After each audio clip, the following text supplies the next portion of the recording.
But Shobha, you would argue that it's hard to be like, no, I'm not coming to your thing, and then you're out to dinner with your husband, and all of a sudden you've been outed. So like that's where being direct and saying, I actually need to spend time with my family, and I'm not coming to your party tonight comes into play. I'm actually very honest when I say no, because I don't want to be scared to post stuff on Facebook. I have friends all the time that are with me, and they're like, you're not going to post that on Facebook, right? Because I said no to something else. And I'm like, okay, whatever, whatever. But I'm actually very honest about why I'm not coming to something. And it's as simple as, I was in New York all week and I want to spend time with my family. And so we're not going to come to a couples only party because I'm going to be with my kids. If my kids are invited, then I'll come. I'm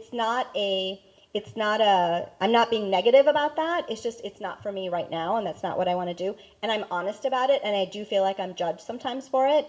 They're like, oh, we know you don't do that, but, if you want to, whatever it is. But I am very direct about it, because if there is a picture of me somewhere, I want to say that I own it. That's what I've said no, and here's why I'm saying no, and I'm setting a boundary, and that's okay. So I don't know. I think that's very important. I also think it's okay to also set limits on Facebook and when you're going to look at it and how often you're going to look at it. And I will not belong to Pinterest because I know I have a weakness for wanting to do all of those things with my kids because I'm supposed to and make the perfect St. Patrick's Day event, whatever it is. Like, I have a weakness and a tendency towards that already. So I'm like, I'm just not going to belong to Pinterest, and I'll do it through other ways. But, and so just setting limits and kind of saying, okay, I'm not going to spend, so much time or do that. Because sometimes it's hard to not compare, even though you try really hard not to, because oh, look at all those mommies went with their children to the first day of school and posted the first day of photo.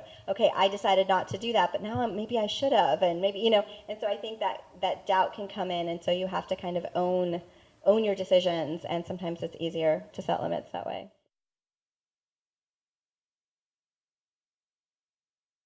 The next point that you have is don't be afraid to hire help. Yeah. You need it. You need to hire it. Don't feel bad about it. Yeah, I come from the mentality that I should do everything myself, because if I don't do it myself, it's not earned or it's not real. I really believe in fresh food. It's one of the things that I want for my kids. It's something that I've had since I was little.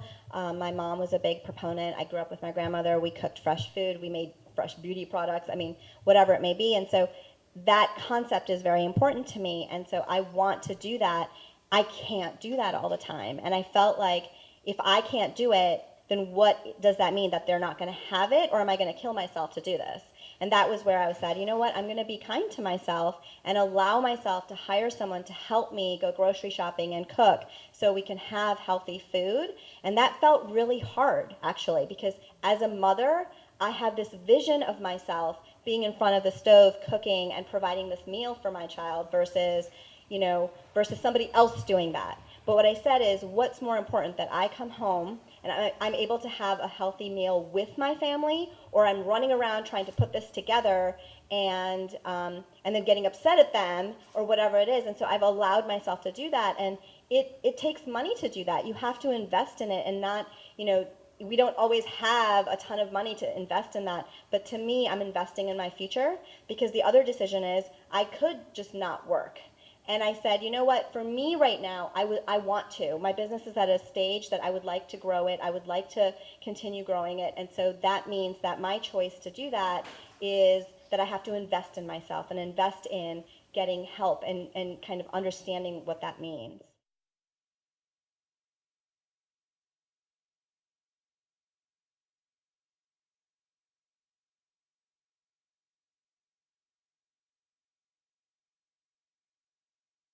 And Swanya, you actually hired a life coach at one point because you're like, all right, I need help. And maybe not in the same department as Shobha was talking about. True. So again, going back to having kids very young and coming from India, when I came here, in 2 years I was pregnant and I had my first baby, and it was just a different culture. And I remember the first time I took my daughter to a park when she was 7 months, and I see all these people around me really praising their kids. Oh, what a good job! What a good job! Even if it was not a good job. And I come back home, and I was like talking to my husband. He's born and brought up in New York, and I was, Rajiv, I don't understand. Something's going on. I mean, if she's crying, if my daughter is crying, I need to tell her to stop crying. I can't be like, oh, it's okay, what happened? I mean, she's 6 months. So I just felt that there's such a big culture. I thought none of my friends had kids, none of my cousins had kids. I was the first one. I said, you know what, I need a coach. So I remember going to a life coach, and I was like, I don't have a problem, but I need you to explain to me the different cultures. Like, how do I deal with being an Indian and also like being exposed to the American world? And I think it was just as you said, it's, money is always, like you always think about it, should I not? But it was an asset to me. I mean, just like the right tools to really overcome that fear. Like, it's okay, you're a young mom, you're an Indian. I mean, everybody has insecurities, but they were not my insecurities. They were just things that I didn't know.